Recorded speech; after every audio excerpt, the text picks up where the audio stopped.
welcome back to the channel. It's me, Emily, back with another video during Vlogmas. This will be the first time EP Life partakes in Vlogmas. We are aiming to do 25 days. Just to give you visibility, a lot of these videos may be pre-recorded because when you're having a baby, life happens, as you've clearly seen. I apologize. My videos have not been coming out the way they're supposed to because pregnancy. Life happens, unexpected things happen. One day you feel amazing, the other day you feel like a trash can. So with that being said, we're gonna get into my second trimester recap. Before we get into the video, don't forget to slap the subscribe button and ring that bell so you're notified of all the latest here at EP Life.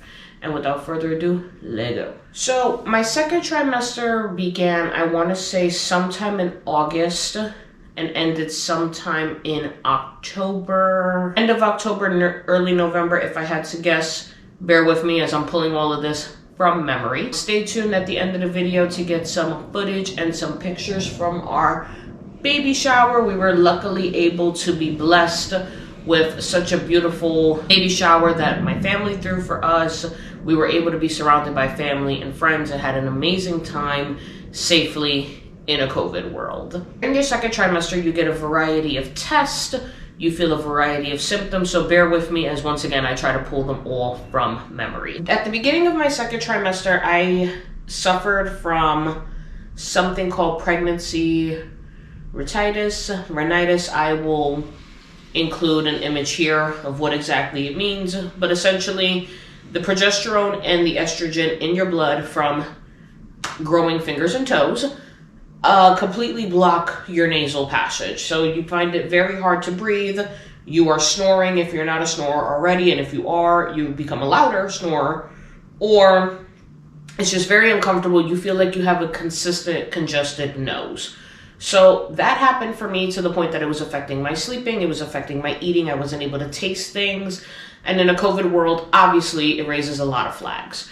So luckily, my fiance at the time, now husband, that's right, another life update is I got married in September and he was able to get on task and help me find a solution for the pregnancy rhinitis. I'll insert an image of it here. I believe it's made by Arm & Hammer. It's a saline mist. Do not get saline spray, get saline mist. That's something I will suggest. It helps to irrigate that passage. And this particular saline mist clearly says pregnancy congestion on the bottle. And I started using that in the morning, at night. Sometimes I still use it because my allergies do flare up. And it helps to irrigate that and make it feel a whole lot better.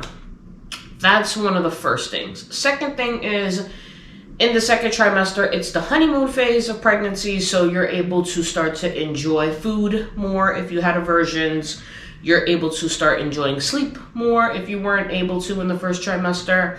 And things start to calm down. You start to realize that there's a baby in there. You start going for all these tests to see your baby on scans. My honeymoon phase went from honeymoon in Hawaii to tropical storm in Hawaii to back to honeymoon phase to tornado. I went for my first anatomy scan. I want to say within 17 or 18 weeks. During that anatomy scan, for those that don't know, usually it's your first scan that's on the belly with the gel, with the wand, and you're able to see baby's brain, heart, lungs, kidneys, liver, to make sure everything is growing in the right place, to make sure everything is functioning properly. Now, all of that is accomplished if baby cooperates. My son has a personality already in and of itself where the probe is on and he's just kind of like, you know, he just doesn't want to cooperate. If so, he's dancing on camera, that he never sits still. So at the first scan, they were able to get a good heart rate. They were able to find, you know, toes, fingers, hands, liver, kidneys. They were having issues finding lungs. They were having issues getting a good picture of the spine. You're also tested for spina bifida as well. And they do that through blood. And I went for my blood test the same day of this first scan That's when the ultrasound tech felt the need to have me do laps around the office to see if hopefully if I moved, it will change his position, in which they'll be able to get the right pictures. That in fact did not happen. Every time I moved, he stood in the exact same spot. He was comfortable where he was not budging. Procedurally, because, if that's a word, because of this, you go for 2 anatomy scans in your pregnancy. At least that's how it works with my hospital and where I'm delivering. During the first and second scan, I got married, I went on my honeymoon. I ate a substantial amount of food because for those that didn't watch my first trimester recap, it's in one of the cards here on the screen. I had horrible food aversions my first trimester. So my second trimester was my opportunity. I wanted it, I got it, I ate it. And I knew I gained some crazy weight on my honeymoon, even though I was only gone for like 5 days. At my second scan, I went. They were able to measure baby, which he's still on time, due January 28th of next year. He is still fingers present, toes present, heart present. They were able to see lungs, but they weren't able to see spine once again. And there were some concerns because they could not find my baby's left hand. Now, when I say couldn't find left hand, he was doing kind of one of these, where he just laid in a position. They had me cough, they had me move, they had me lay on my side. He loved this position, and still, issue persisted. So I had to proceed to wait another week and go for a 3rd anatomy scan. At my 3rd anatomy scan, and just for quick visibility here, obviously, the doctor's a factor. Obviously, your insurance is a factor.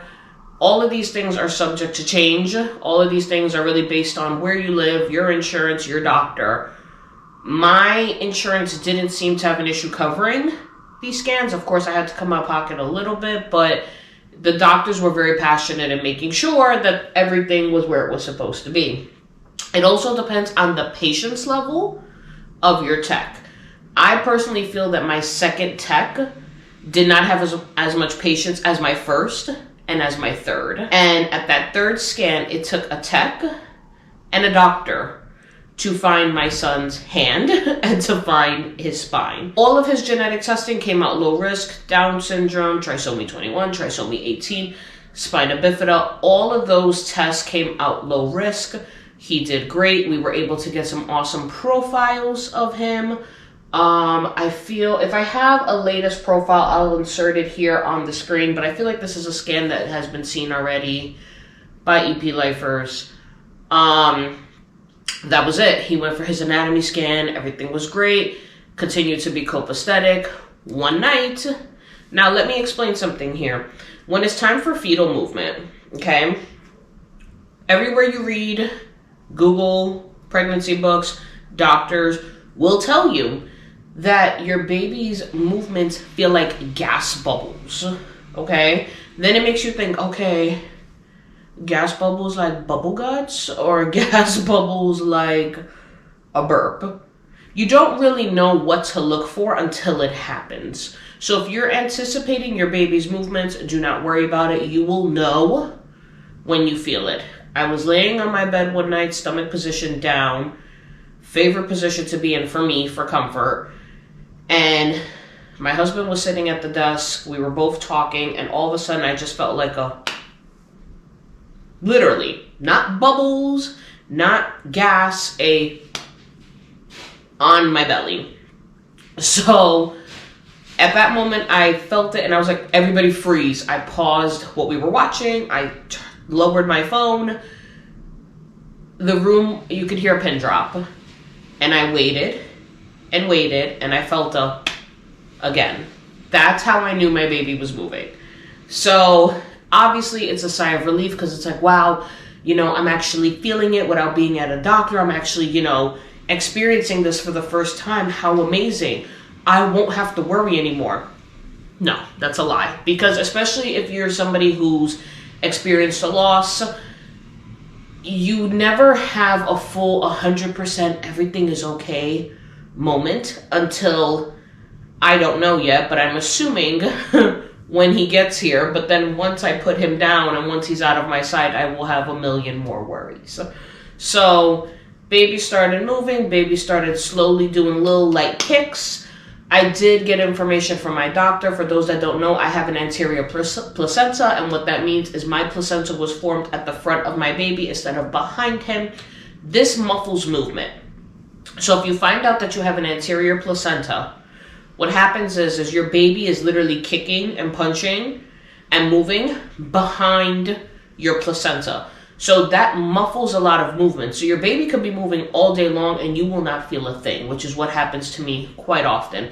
It is only until the 3rd trimester that I find that his movements are more profound. Couple weeks passed. Next thing you know, it was time for the gestational diabetes test. Now, take what I'm saying with a grain of salt. There is always going to be that one hater out there.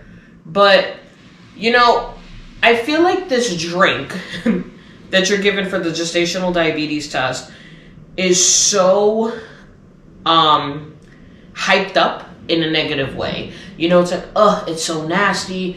Oh, it tastes like, you know, flat orange soda. I heard, you name it, I heard it. Between friends, coworkers, family members. But this is my thing.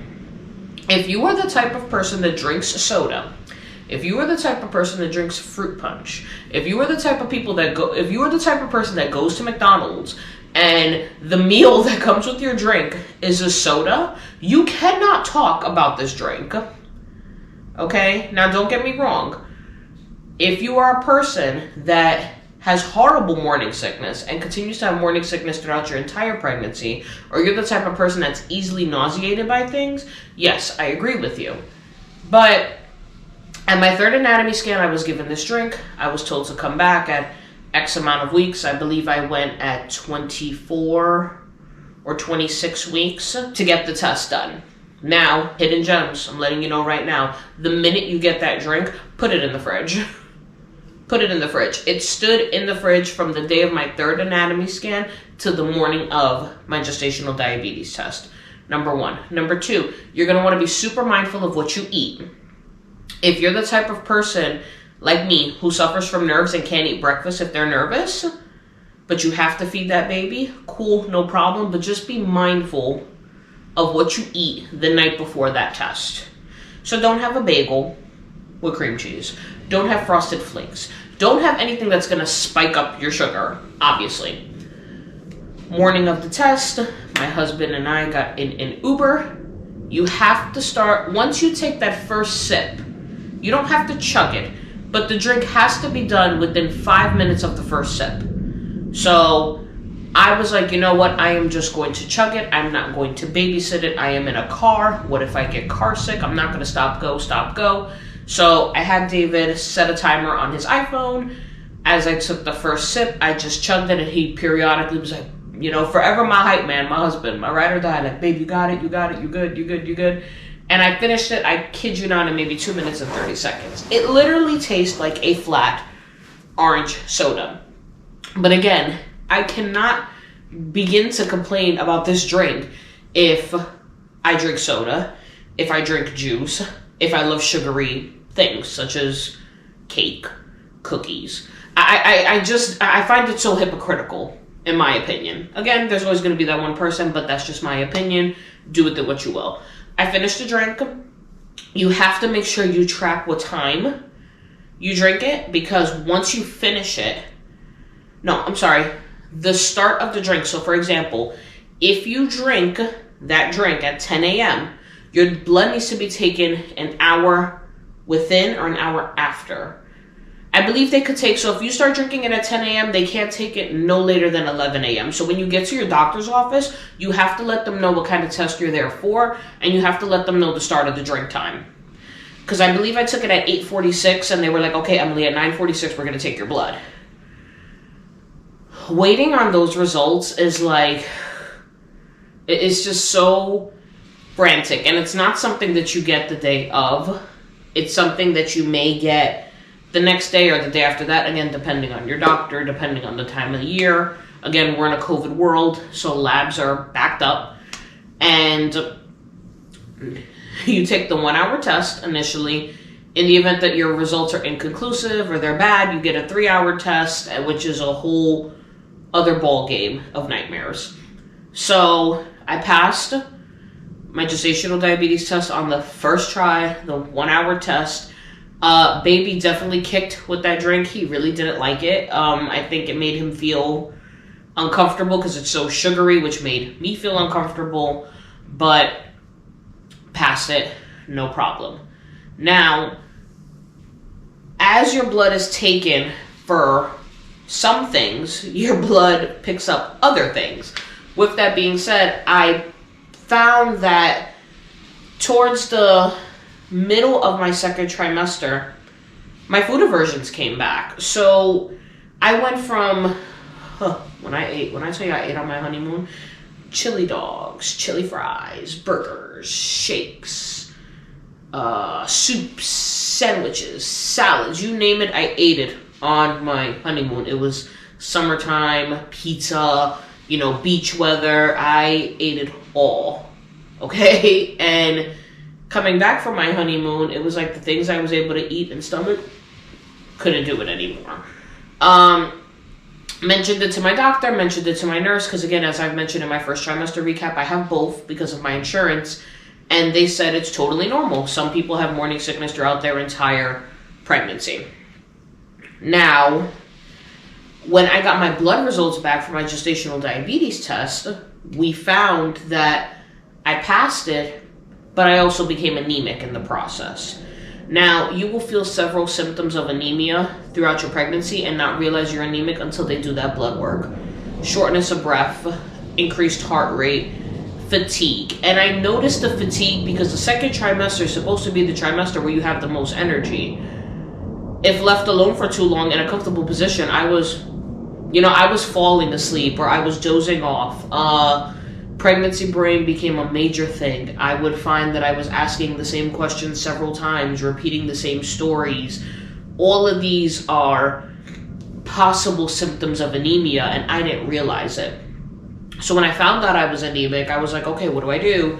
And my doctor said that you could take iron supplements or just start to eat foods that are richer in iron. With that being said, iron supplements are a blessing and a curse because they will affect the flow of certain things, if you catch my drift. You will no longer become regular. So I started to take the supplements once every other day and then proceeded to not take them at all and proceeded to start to try to find foods that I am able to get that iron that I need and also make sure I don't miss my prenatal vitamins.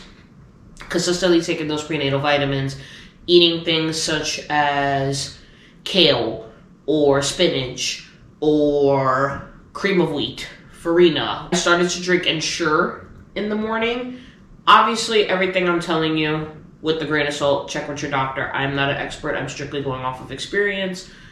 I started to drink an Ensure in the morning. I was told it was okay. Obviously, don't make it my entire meals, but if I can't stomach breakfast and I need that energy boost, drink an Ensure. Ensure has iron in it as well. So, obviously, I can't sit here and confirm nor deny that the anemia has improved because I haven't gotten blood work in a couple of weeks. But I do feel a difference in myself. I started to have an increase in my energy and I feel like it improved. But I don't know 100% sure if it's gone away. It could be something like the thyroid issue that I had at the start of my pregnancy. This is something I'm going to have to ride out until the baby gets here. You also find somehow, some way, from the end of your second trimester into your third, your baby moves. So instead of being, normal position that I'm in right now, they start to turn head down. Whether or not you feel that, every pregnancy is different. I definitely felt it because I started to have, going into the third trimester, severe Braxton Hicks contractions, which at one point I was like, oh yes, maybe my placenta moved. I was told my placenta's not going to move. So from what I'm hearing from my doctor and from my nurse, an anterior placenta is okay as long as when it is time to push out my child, if the placenta goes first, there's no going backwards. It will block his way out, in which I will have to go in for a C-section. But we will cross that bridge when it gets to it. I am the type of person, I am not making a birth plan. I am not writing anything down that I want. I did have the conversation with my husband that should things get to a crossroads, what do we want? And we're just anticipating a safe delivery, but he is thriving. The last time we checked, is measuring a week ahead, so there is a good chance he could come early. There is a good chance that he just may want to stay in there. He is due for a biophysical scan very soon in the near future, and that is when we will get that profile in 3D. So we'll be able to see exactly who he's starting to look like, which I feel like it's me already, but who knows. But in terms of how I am feeling, everything is just going very fast, and in a few very short weeks, he will be here, and I'm starting to slowly get to that point where I'm uncomfortable, which is why I'm trying to pre-record these videos as much as I can, so you guys are able to get the best footage possible and have something in the interim. The goal is to try to film up until December 25th for Christmas, take a week off and get back into filming. But again, January is my due date month, so we will see. But there will be a separate video with what we got at our shower. We're probably not going to do every single thing we got, but we were so blessed that everything big for our baby, so we opted not to do a crib, but we were gifted his playpen. We opted to do a bouncer and a swing. We got both. He was able to get his travel system from my parents. So we are so grateful and so blessed that we were able to have a baby shower, but also be around family, because we're in such a time where we're still trying to get back to normal. But I'm going to go ahead and wrap up the video here so you guys are able to get some footage and some pictures of that beautiful day. Thank you so much for watching. Don't forget to hit the subscribe button, thumbs up the video, and leave a comment if you're pregnant. I would love to hear how you're doing. I would also love to hear what more do you want from the channel. Obviously, there will be more vlogs as we get closer and when he arrives, so everybody's able to see him. But what else are you interested in? Do you want more product reviews? Do you want Mario Party videos? That also has come up. Do you want more movie reviews, TV reviews? What are you interested in seeing on the channel? And I'll see you guys next time.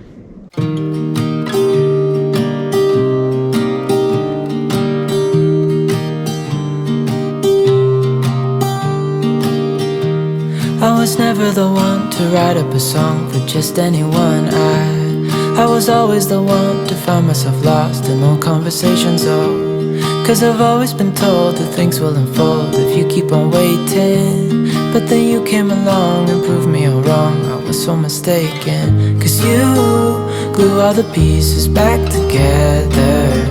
Yeah, you take all my wrongs and make them better. Yeah, you're making me wanna try forever. And I feel so free, oh my sweet baby.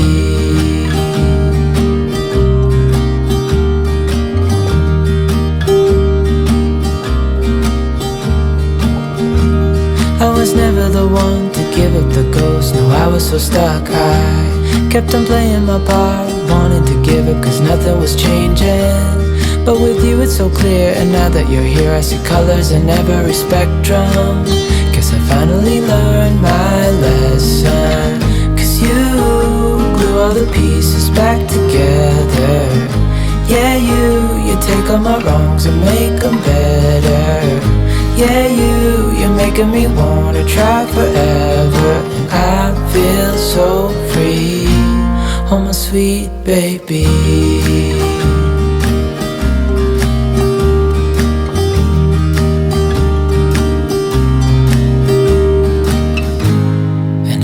Myself, and I'm thinking out loud, we won't need nothing else for the rest of our time. And I know it so well, I will always be by your side.